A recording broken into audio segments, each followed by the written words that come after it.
Туғандар, ассаламу алейкум. Жеңіш күлеже келді. Преображенский площадтағы дүкөнді барыңыздар, білсеңіздер керек. Бұға чейін 100 000 деген просмотрларды алды. Төшөктөр келді, төшөктөр. Төшөк салынғандар бар ойлаймын. Таламай башталды, старт берілді мына. Іч киімден баштақ. Олар бардығы жүзіні татпай тұрған адамдар. Үстірттен мында көргөзген ежелерім. Мен сіздерге ішенемін.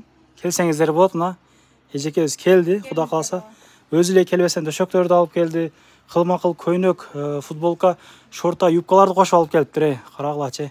Мен қарбай тұрасыңар, тартып алайын мен мындай қылып. Мынау шындай.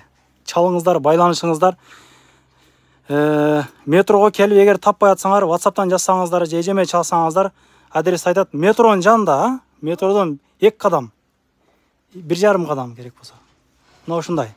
Номерлерін көргөзіп қойдым, бияқта дағын көргөзіп қойын сіздерге. Мына.